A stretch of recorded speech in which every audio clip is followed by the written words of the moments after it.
Okay, Liam Doran has got a problem. Last minute, you can see the mechanics are crawling all over that car.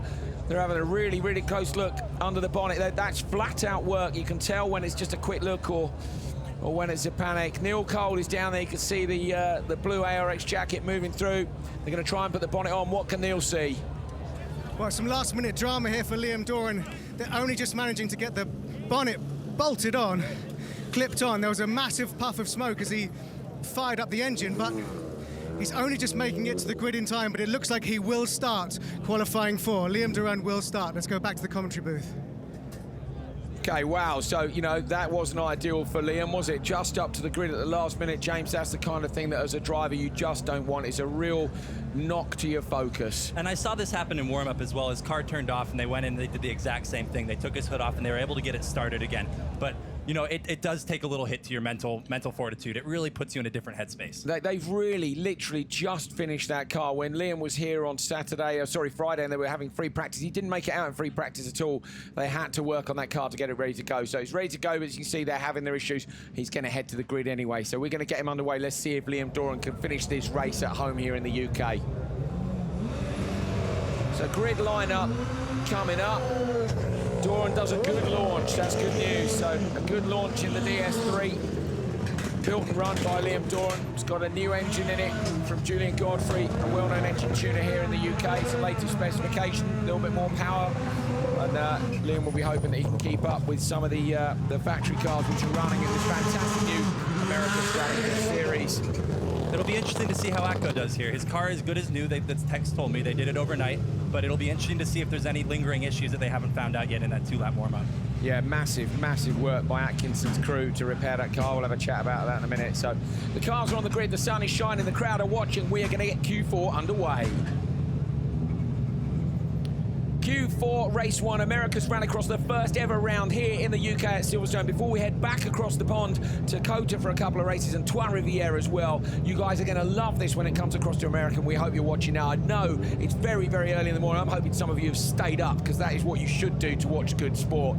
Liam Doran is on the inside for this one. David Higgins next to him and Andy Scott. So it's 3 Brits racing in America's Rallycross, all hoping to get a good result in front of their home crowds. Philippe Malloy, and on the outside, Chris Atkinson, who was on his roof yesterday, back on his wheels, still finished the race. That is how we roll, literally, in ARX. Okay, you can hear the cars clunking into gear. The anti-lag will be on. The marshal runs across. They now get a ready-to-race light. That will go out into a random gap to the green. Good start on the outside for Atco, but Andy Scott with a good start too. Liam Doran has extra super on the inside. Atco's going to move across, tries to shut the door. Doran up the inside. Andy Scott in. 3 nudges on the way through. Liam Doran gets the whole shot. He's going to try and hold on. Atkinson tries to shut the door, but Andy Scott's up the inside. He managed to avoid the wall, and this time Atkinson's a bit too nervous to go close to that barrier that rolled him over yesterday. So we got Liam Doran leading from Andy Scott. Andy Scott did a great job there, and Higgins really thought he had a really good chance there with second on the inside, but we'll see. He's probably pretty disappointed with that start, but let's see if he can make some time up. Down towards the hairpin. Liam's really wide, so Liam's almost dropped it on the brake, sticks it out in the slippery stuff. That's going to cost him an absolute ton of time. Andy Scott's going to try and get alongside, but doesn't.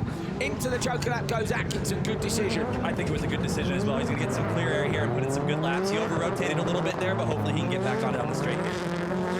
Scott right up behind Liam Doran now. So we've been talking about this in World Rallycross, which has already had its first qualifying session today, James. That braking zone for the hairpin on the loose down at the far end is really slippery still. It's changed over the entire weekend from every warm-up, every practice, every cue that's been out there. It's been different. Sometimes it's slick, sometimes it's grippy. They don't know. Another mistake from Liam. Yeah. Another mistake from Liam. He's overdriving the car right now. He is. Fantastic car control, but it's not getting the lap times in. And again, you can see how much the cars are moving around.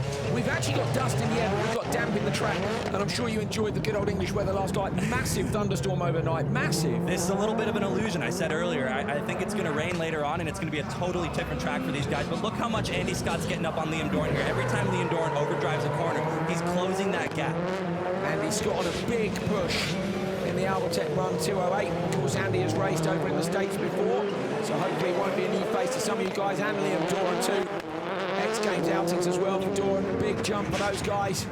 In the background, it's Higgins who's running P3. Now look at the time. There he goes wide again. There he goes wide again. Around the no, Scott. Andy Scott's in the wall. David Higgins has gone around the outside. So as Liam Doran got put. Doran's door is open. Yeah, his door is open. He's got and Malloy. Malloy is over to the side of Andy Scott. there. Carnage. Doran has a look now. But Higgins is is in front, so Higgins is in front, but watch for Atkinson. What I was saying is the gaps at the top of your screen tell you how far back these guys are. Doran's all over the back of David Higgins. David Higgins on the defensive on the inside. Liam has a look around the outside, can't make it stick. The DS3's got the nose up the inside, but he doesn't go. Last lap of the race, Higgins and Doran both got a joker, so if he holds on to this position, David Higgins can take it, but what's the gap back to Chris Atkinson? It's only 2.8, looking at the time It could be very, very close. Okay, over the jump down towards the right-hander. This is where Doran has had all his problems on the brakes, so certainly something not quite right in the background. How far back is Atco? Not far back at all. So they're going to go into the joker lap. Liam gives David Higgins a little nudge in the rear. Off to the joker lap. Who's going to be tidy? David Higgins takes the inside line, defends his position. Chris Atkinson coming around on the standard lap. On the gas now for Chris Atkinson. He carries the speed off the gravel onto the tarmac.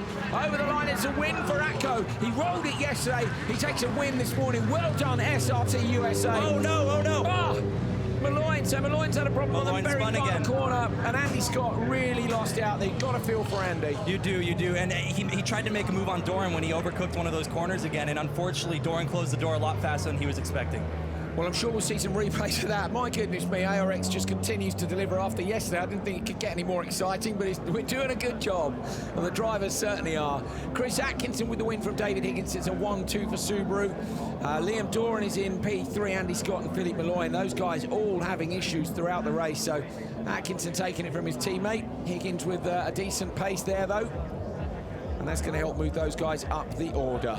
Atkinson's going to be really happy with that. A redemption story from yesterday. It's going to give him a lot of confidence going into the semifinal. Okay, let's take a look at the start. So Higgins on the left-hand side, look, Atkinson on the right and two Subarus. Higgins drops in. Atkinson with a big move from the outside of the grid. But Doran got the whole shot, and then Andy Scott has a look up the inside, and Atkinson's quite careful. That's where his problem is. This when Liam made the mistake, can we see?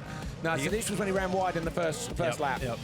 There we go. He runs really wide, but he gets back on the gas a little too early. And here he goes, getting off the jump here. He turns in, Andy Scott right on his bumper. And you can see me over it, and Liam Doran just closes that gap way too quickly, and he goes right into the side of the car, unfortunately for him. Okay, so Andy Scott can't really, it didn't actually look like he made too much of a mistake, but you know, Andy had a look up the inside, Liam gripped up, and contact, problems for those guys. Lots and lots of excitement in that one.